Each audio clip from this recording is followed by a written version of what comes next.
Dear listeners, today we shall discuss about the last topics of our syllabus: economic value added, market value added, return on investment, and emerging issues of management.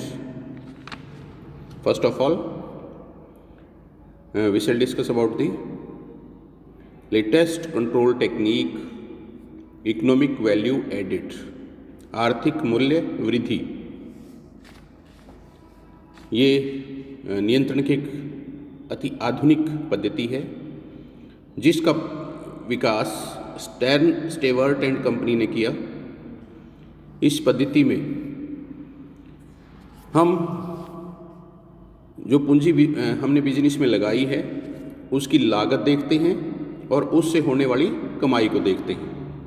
अगर उससे होने वाली कमाई लागत से ज़्यादा है तो उसे हम कहते हैं इकोनॉमिक वैल्यू एडिड, आर्थिक मूल्य वृद्धि। यानी पूंजी से होने वाली शुद्ध कमाई से हमारे व्यवसाय में आर्थिक वृद्धि हो रही है। और इस तकनीक का प्रयोग करने के लिए हमने जो शेयर इशू करके और ऋण लेकर के पैसा इकट्ठा किया है, जिसे बिजनेस में इन्वेस्ट किया है, उसकी लागत देखते हैं और दूसरी ओर उससे होने वाले प्रॉफिट को देखते हैं आफ्टर पेइंग टैक्सेस। तो जैसे इस एग्जांपल में हमने 15 लाख रुपए बिजनेस में लगाए हैं, share capital as well as debts, और इस 15 लाख से साल में हमें टैक्स देने के बाद 2 लाख रुपए की कमाई हुई है। Net operating profit after tax, ब्याज देने के बाद लाभ 2 लाख रुपए है।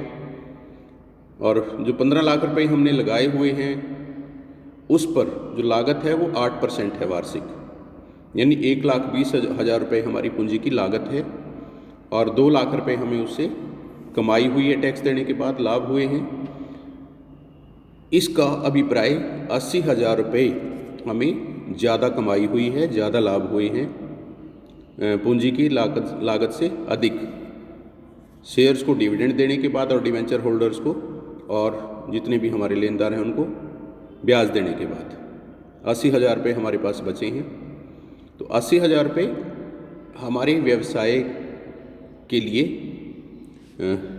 एक आर्थिक वृद्धि कह सकते हैं हम। तो इस प्रकार अगर आर्थिक वृद्धि लगातार होती है और ये सकारात्मक रहती है, पॉजिटिव रहती है, तो व्यवसाय लगातार आगे बढ़ता है। अगर ये नेगेटिव हो जाती है तो बिजनेस लॉस में जाता है और जो इकोनॉमिक वैल्यू है that is not in favour of business, वो ना तो विनियोगकर्ताओं के पक्ष में है और ना ही व्यवसाय के फेवर में है। तो इस प्रकार से हम जो पैसा बिजनेस में लगाते हैं वो पैसा हमारा सार्थक है या नहीं, उस पैसे से हम जो कमाई कर रहे हैं वो कमाई संतोषजनक है या नहीं, यह जानने के लिए इस तकनीक का प्रयोग करते हैं। दूसरी तकनीक है मार्केट वैल्यू एडिड, बाजार मूल्य वृद्धि। जो हमने जो शेयर्स इशू किए हैं उसकी 2 तरह की कीमतों का सहारा हम इस तकनीक को यूज़ करने के लिए लेते हैं। एक उनका इशू प्राइस और दूसरा मार्केट प्राइस।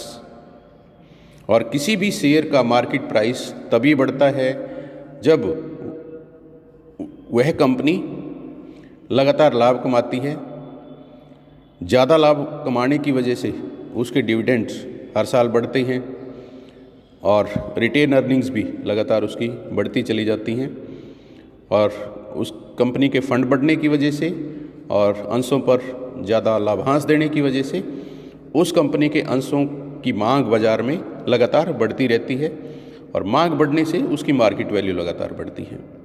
तो मार्केट वैल्यू जितनी बढ़ती जाएगी उस कंपनी का जो MVA यानी मार्केट वैल्यू एडिड उतना ही बढ़ता चला जाएगा। तो इसको निकालने के लिए हम डिबेंचर्स और शेयर्स की मार्केट वैल्यू में से उनकी बुक वैल्यू को लेस करते हैं, इशू प्राइस को लेस करते हैं। जैसा ये एग्जांपल हमने लिया है, इसमें हमने 50,000 डिबेंचर जारी किए हुए हैं और 1 लाख शेयर जारी किए हुए हैं। डिबेंचर्स की इशू प्राइस 100 रुपीज़ है, यानी 50 लाख के कुल डिबेंचर हुए, और शेयर्स की इशू प्राइस ₹25 है, तो 25 लाख के शेयर हो गए। टोटल 75 लाख 75 लाख रुपए हमने टोटल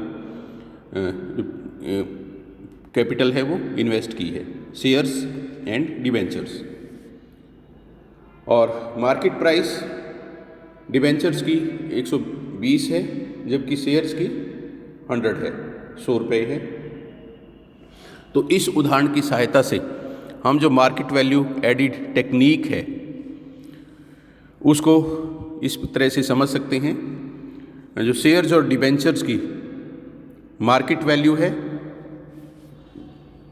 शेयर्स की 120 रुपये के हिसाब से 50,000 शेयर हैं, और डिबेंचर्स की डिबेंचर 50,000 हैं और उनकी मार्केट वैल्यू 100 रुपये है, और शेयर्स 1 लाख हैं और उनकी मार्केट वैल्यू 25 रुपीज़ है।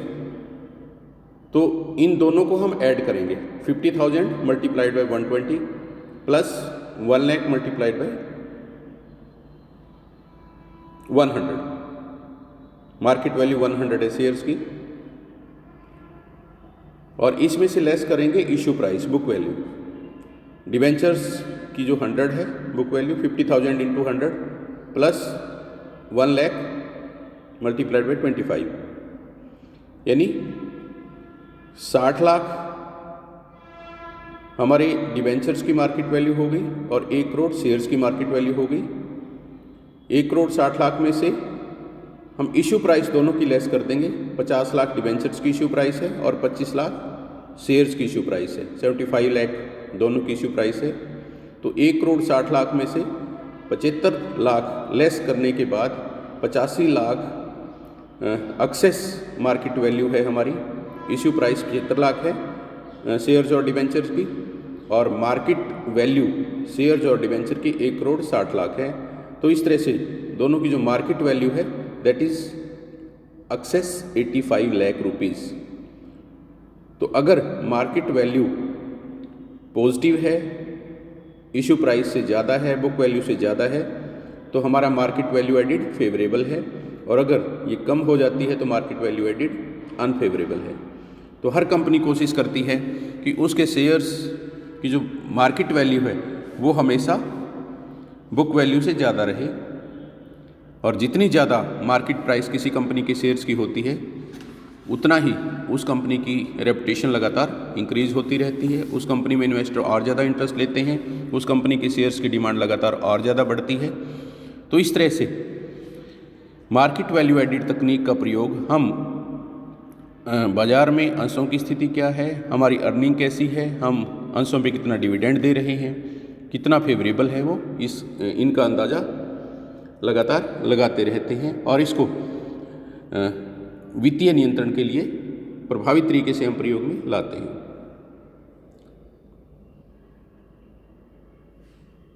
इसके बाद एक टेक्निक दिया है रेट ऑफ इन्वेस्टमेंट या रिटर्न ऑन इन्वेस्टमेंट।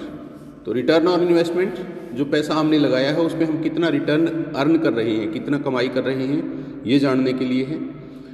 और इसके लिए हम profit before interest, tax and dividend, interest, tax और डिविडेंड देने से पहले जो हमारे लाभ हैं उनको कैपिटल एम्प्लॉयड से डिवाइड कर देते हैं। Return on investment is equal to profit before interest, tax and dividend divided by capital employed into 100। तो इससे जो एक रेट आएगा, परसेंटेज रेट, वो हमें बताएगा कि हम शेयर और डिबेंचर से जो पैसा लिया था, जो हमने बिजनेस में इन्वेस्ट किया है, उस पर हम कितने % कमाई कर रहे हैं। तो ये फिगर भी लगातार पिछले सालों से तुलना करने में या दूसरे व्यावसायिक इकाइयों से हमारी रिटर्न की तुलना करने में हमारी मदद करती है, और उससे भी हम काफ़ी हद तक अंदाज़ा लगा लेते हैं कि हमारा बिजनेस सही दिशा में चल रहा है या नहीं, हमारी अर्निंग पर्याप्त है या कम है, और अगर कम है तो सुधारात्मक कार्रवाई लगातार हम करते रहते हैं, जिससे और ज़्यादा अर्निंग प्रभावी तरीके से हम कमाई अपनी पूंजी पे कर सकें। इसके बाद लास्ट हमारा कॉन्सेप्ट है एमर्जिंग इश्यूज ऑफ मैनेजमेंट। प्रबंधकों के सामने आज के युग में कौन कौन सी कठिनाइयाँ हैं, कौन कौन सी परेशानियाँ हैं, किन किन मुद्दों पर प्रबंधकों को ज़्यादा चिंतित आज होने की ज़रूरत है। तो ऐसे बहुत से इश्यूज हैं, ऐसी बहुत सी बदलाव, ऐसे परिवर्तन हुए हैं जिनकी वजह से आज प्रबंध एक चैलेंज बनता जा रहा है प्रबंधकों के लिए लगातार, और प्रबंधकों को बहुत ज़्यादा सतर्क रहने की आज ज़रूरत है बिजनेस इन्वायरमेंट के प्रति, इन्वायरमेंट में हो रहे परिवर्तनों के प्रति और लगातार बढ़ती हुई प्रतियोगिता के प्रति।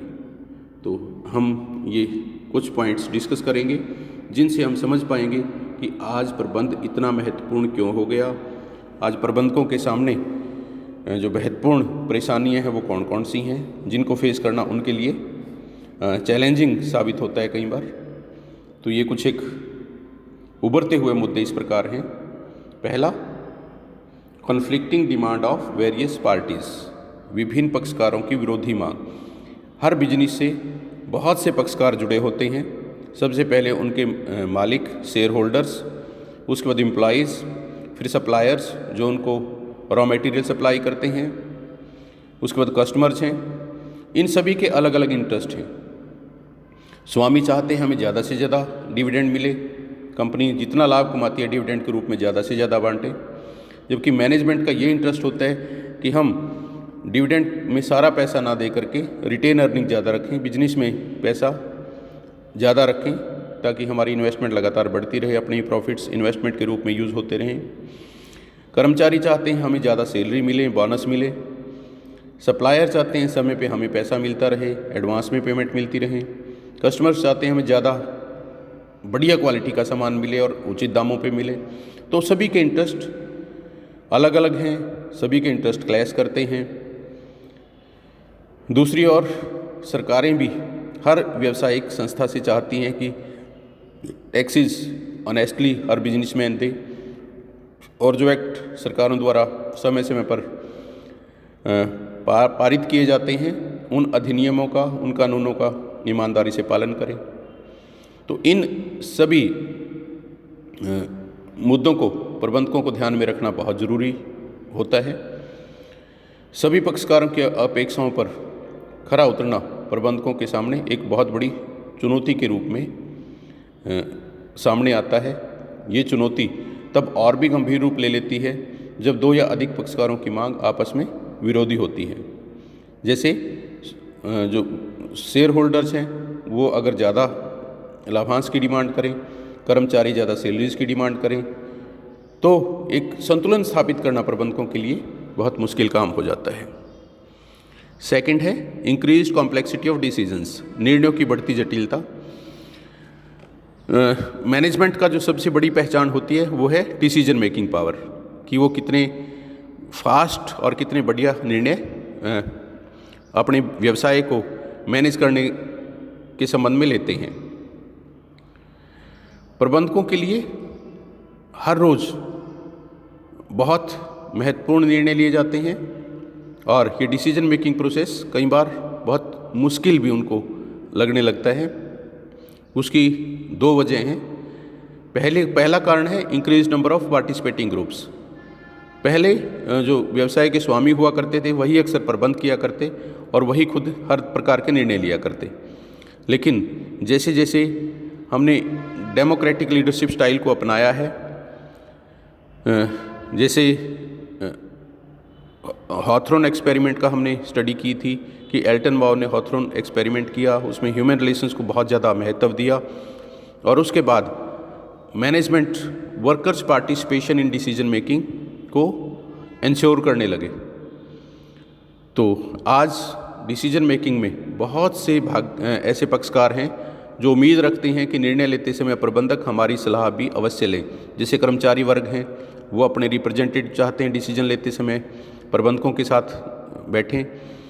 कंज्यूमर ऑर्गेनाइजेशंस हैं बहुत सी, वो भी चाहती हैं कि मैनेजमेंट हमारी भावनाओं को कंसिडर करे, हमें भी डिसीजन मेकिंग में भागीदार बनाए। तो इस प्रकार डिसीजन मेकिंग में पार्टिसिपेशन लगातार समूहों का बढ़ता जा रहा है, जिसकी वजह से डिसीजन मेकिंग प्रोसेस कॉम्प्लिकेटेड होते जा रहे हैं। दूसरा कारण है अवेलेबिलिटी ऑफ मोर इन्फॉर्मेशन, सूचनाओं की अधिक प्राप्ति की संभावनाएं। आज इंटरनेट का ज़माना है, आज हम कंप्यूटर्स की सहायता से इंफॉर्मेशन सिस्टम हमने बहुत एडवांस किए हुए हैं। बहुत तरह की जानकारियाँ, जैसे एक्सटर्नल इन्वायरमेंट हैं, अपॉर्चुनिटीज़ और थ्रेट्स क्या क्या हैं, इकोनॉमिक इन्वायरमेंट के बारे में, लीगल इन्वायरमेंट के बारे में, या सोशल जो इन्वायरमेंट है, हर प्रकार की सूचनाएं आज इंटरनेट के माध्यम से बहुत जल्दी, बहुत आसानी से उपलब्ध हो सकती हैं। और हर मैनेजमेंट कोशिश करती है कि निर्णय लेते समय ज़्यादा से ज़्यादा सूचनाएं इकट्ठी की जाएं, उनका विश्लेषण किया जाए और उनके आधार पर बहुत अच्छे निर्णय लिए जाएं। तो इस वजह से निर्णय लेना आज के दौर में लगातार कठिन होता जा रहा है।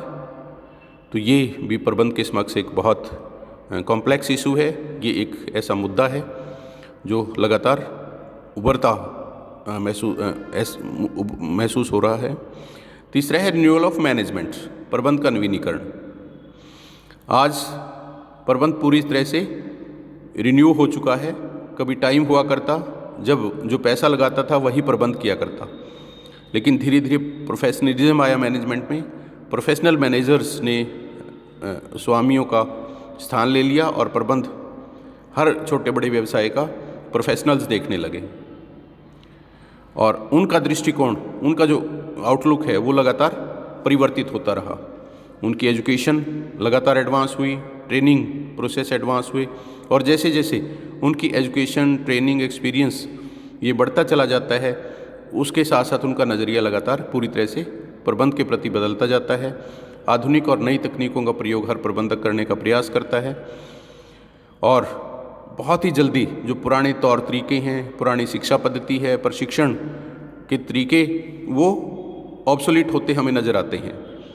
तो ये जो लगातार बहुत तेज़ी से हो रहे बदलाव हैं मैनेजमेंट स्टाइल्स में, मैनेजमेंट के लिटरेचर में, मैनेजर्स को दी जाने वाली एजुकेशन और ट्रेनिंग में, तो वो भी एक चैलेंज के रूप में आज हम देख रहे हैं। डाइवर्सिटी इन वर्कफोर्स, कार्य शक्ति में विविधता। जो वर्कफोर्स है आज वो पहले की तरह नहीं है। पहले जहाँ पर कोई इंडस्ट्री या बिजनेस शुरू करता था, वहीं आसपास के लोगों को ही वो रोज़गार देने का प्रयास करता था, उनको काम पे लगा लेता था, जिनका धर्म, स्थान, संस्कृति लगभग एक जैसी हुआ करती, सभी एक दूसरे के साथ सामाजिक तौर पे भी जुड़े होते। लेकिन आज बड़ी कंपनियों में बहुत तरह के भिन्न भिन्न संस्कृति, भाषा, धर्म के लोग एक साथ काम करते हैं। अनेक राज्यों के लोग, अनेक देशों के लोग बड़ी कंपनियों में इकट्ठे काम करते हैं, जिनकी भाषा और बोलियां अलग हैं, जिनके धर्म अलग हैं, जिनके हर प्रकार के रीति रिवाज, संस्कृति सब कुछ बिल्कुल भिन्न है। तो इस प्रकार की जो भिन्नता वाली वर्कफोर्स है, उसमें आपस में सामंजस्य स्थापित करना, कोऑर्डिनेशन एंड कोऑपरेशन की भावना उनके अंदर बनाए रखना और उनसे प्रभावी तरीके से काम लेना भी मैनेजमेंट के लिए बहुत चुनौतीपूर्ण साबित होता है। इनोवेशंस इन ऑर्गेनाइजेशनल डिज़ाइन, संगठन के ढांचे हम पहले 2-3 प्रकार के पढ़ा करते, line organisation, line and staff organisation, functional organisation. लेकिन जैसे जैसे वर्कफोर्स में परिवर्तन आए हैं, डाइवर्सिटी आई है, या जो पीछे हमने 2-3 कारण पढ़े, जो चैलेंजेस पढ़े हैं, ये conflicting demand of various parties, या increase complexity of decision making, या रिन्यूअल ऑफ मैनेजमेंट, तो ऐसे बहुत से कारण हैं जिनकी वजह से ऑर्गेनाइजेशन स्ट्रक्चर भी आज उनके अनुरूप ही स्थापित करना प्रबंधकों की मजबूरी बन गया है। बहुत तरह के संगठन के ढांचे परंपरागत संगठन के स्थान पर आज विकसित होते जा रहे हैं, जैसे organisation on the basis of functions, या on the basis of product, या on the basis of region, on the basis of process, on the basis of customers, या on the basis of matrix. तो ये बहुत तरह की structure organisation के management द्वारा बनाए जा रहे हैं, और बहुत से विद्वान आज ये कहते हैं कि ऑर्गेनाइजेशन स्ट्रक्चर की कॉन्टिजेंसी अप्रोच अपनानी चाहिए प्रबंधकों को, यानी जैसी परिस्थितियाँ वैसा ही संगठन। तो ये भी एक आज का एमर्जिंग इशू है। इंक्रीज्ड मोबाइलिटी ऑफ प्रोफेशनल्स, पेशेवरों की बढ़ती परिवर्तनीयता। जो प्रोफेशनल्स हैं वो किसी एक कंपनी में लगातार लंबे समय तक आज नहीं टिक पा रहे। बहुत जल्दी कंपनियां बदलते हैं, क्योंकि उनको ज़्यादा ऑफ़र जहाँ से मिलता है उसी कंपनी को वो ज्वाइन कर लेते हैं, और कंपनियां भी नए नए पेशेवर्स को अपनी ओर आकर्षित करती हैं, और इस तरह से पेशेवर की बढ़ती परिवर्तनीयता ने कंपनियों के बीच एक नई तरह की प्रतियोगिता शुरू कर दी। पहले केवल अपने उत्पाद को लेकर कंपनियां प्रतियोगिता करती थी, लेकिन अब योग्य कर्मचारियों को अपनी ओर आकर्षित करने की भी एक होड़ सी लगी हुई है। ऐसी स्थिति में कर्मचारियों को कंपनी का चयन करते समय बहुत समझदारी से काम लेना होता है, नहीं तो उनके बाजार भाव बढ़ने के स्थान पर लगातार घटने लगते हैं। टेक्नोलॉजिकल चेंजेस, आज का दौर परिवर्तन का दौर है।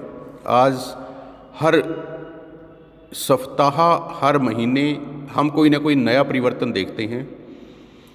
एक्सटर्नल एनवायरनमेंट में अपॉर्चुनिटीज़ और थ्रेट्स ये लगातार एक चुनौती प्रबंधकों के लिए साबित होते हैं। जैसे पेट्रोल के दाम, डीजल के दाम लगातार बढ़ रहे हैं, तो ऑटोमोबाइल इंडस्ट्री के सामने ये एक थ्रेट भी है, क्योंकि इससे पेट्रोल डीजल की गाड़ियों की डिमांड लगातार घटने की आशंका है, और इलेक्ट्रिक गाड़ियों की ओर लोगों का रुझान लगातार बढ़ रहा है। दूसरी ओर ये एक अपॉर्चुनिटी के रूप में भी एक्सेप्ट की जा रही है। ऑटोमोबाइल इंडस्ट्री के लोग ऐसी रिसर्च लगातार कर रहे हैं कि ज़्यादा से ज़्यादा एवरेज देने वाली गाड़ियाँ हम लॉन्च करें, इस प्रकार के टेक्नोलॉजिकल चेंज करें कि कंपनियों गाड़ियों के का जो फ्यूल कंजम्पशन है उसको मिनिमाइज़ किया जा सके। तो इस तरह लगातार टेक्नोलॉजिकल चेंजेस की जा रही हैं। ये भी एक बहुत बड़ा इशू आज के दौर में हम कह सकते हैं। Then changing scenery of economic environment, आर्थिक वातावरण की जो सीनरी है, जो रूप है, वो भी लगातार बदल रहा है। जैसे भारत सरकार ने 1991 में LPG पॉलिसी अपनाई थी, लिबरलाइजेशन, प्राइवेटाइजेशन एंड ग्लोबलाइजेशन, जिसकी वजह से बहुत से सरकारी उद्यमों को प्राइवेट हाथों में सौंपना शुरू किया सरकार ने, और ग्लोबलाइजेशन के तहत बहुत सी मल्टीनेशनल कंपनीज़ को हमारे देश में पैसा इन्वेस्ट करने का मौका मिला, और लिबरलाइजेशन के तहत बहुत से प्रोडक्ट इंपोर्ट और एक्सपोर्ट करना आसान हुआ, जिनकी वजह से बाज़ार में कई तरह के रिफॉर्म्स आए, कई तरह की चेंजेज आई, और सरकार ने भी इस पॉलिसी को लागू करने के लिए बहुत तरह की नीतियाँ बनाई। जैसे नई इंडस्ट्रियल पॉलिसी बनाई, ट्रेड पॉलिसी, फिस्कल रिफॉर्म्स किए, बहुत से मॉनेटरी रिफॉर्म्स किए, कैपिटल मार्केट रिफॉर्म्स बहुत से हुए, और इस तरह बहुत सी मल्टीनेशनल कंपनीज़ हमारे देश में उसके बाद आई। तो ये जो इकोनॉमिक इन्वायरमेंट लगातार चेंज हुआ और हो रहा है बहुत तेज़ी से, ये भी एक एमर्जिंग इशू हम कह सकते हैं मैनेजमेंट के सामने। उसके बाद development of business ethics. Business ethics जिसमें हर बिजनेसमैन को, हर मैनेजमेंट को बहुत से आदर्शों को अपनाना ज़रूरी होता है। जैसे ग्राहकों के लिए बहुत अच्छी और उच्च क्वालिटी का माल हर कोई तैयार करे, और प्राइसेस बहुत ज़्यादा चार्ज ना करे। इसी तरह सरकार के प्रति ईमानदारी से टैक्सेस पे करते रहें, सारे कानून और नियम अधिनियमों का ईमानदारी से पालन करें। तो इस प्रकार से कि बिजनेस एथिक्स सभी पक्षकारों के प्रति व्यवसायियों के लिए अपनाने जरूरी हैं। जैसे अंशधारियों के प्रति ऑनेस्टली डिविडेंड दें, पैसे को सही प्रयोग करें, ग्राहकों के प्रति, सप्लायर्स, कंपटीटर्स, सोसाइटी, गवर्नमेंट, सभी के प्रति प्रबंधकों की मॉरल रिस्पॉन्सिबिलिटी लगातार बढ़ती जा रही हैं और कंपटीशन बढ़ने की वजह से हर किसी को उनका पालन करना भी अनिवार्य हो रहा है। बिजनेस गवर्नमेंट रिलेशंस, आज श्रमिकों, उपभोक्ताओं या सोसाइटी की सुरक्षा के लिए व्यावसायिक क्रियाओं में सरकारी जो इंटरफेरेंस है लगातार बढ़ रहा है। ये सरकार की मॉरल ड्यूटी है कि वो सभी पक्षकारों के हित की व्यवसाय द्वारा किए जाने वाले शोषण से सुरक्षा करे। इसलिए गवर्नमेंट ने ग्राहकों की सुरक्षा के लिए कंज्यूमर प्रोटेक्शन एक्ट पारित किया है, श्रमिकों की सुरक्षा के लिए फैक्ट्रीज एक्ट पारित किए और इस प्रकार बहुत से अधिनियम सरकार द्वारा लगातार पारित किए जाते रहते हैं विभिन्न पक्षकारों के हितों को सुरक्षित रखने के लिए। व्यावसायिक क्रियाओं पर नियंत्रण हेतु विभिन्न अधिनियमों के अंतर्गत सरकार को अनेक अधिकार प्रदान किए गए हैं। बहुत सी ऊपर हमने पढ़ी थी, जैसे ट्रेड पॉलिसी है, इंडस्ट्रियल पॉलिसी है, फिस्कल पॉलिसीज़ हैं, मॉनेटरी पॉलिसीज़ हैं। इन सभी का पालन करना व्यवसायियों के लिए अनिवार्य होता है। इसी तरह से जो इन्वायरमेंट प्रोटेक्शन के लिए इन्वायरमेंट प्रोटेक्शन एक्ट है और हर प्रकार का इन्वायरमेंट, जो water pollution, air pollution, noise pollution, इनके प्रति सतर्क रहे और व्यवसाय ये भी ज़रूरी है। तो इस प्रकार से हम कह सकते हैं कि बहुत से ऐसे विषय हैं, बहुत से ऐसे मुद्दे हैं जिनके प्रति हर प्रबंधक को, हर व्यवसायी को सतर्क रहना बहुत ज़रूरी है। तो ये बहुत से इमर्जिंग इश्यूज़ प्रबंधकों के समक्ष आज हम देख रहे हैं। Thank you, thanks a lot please.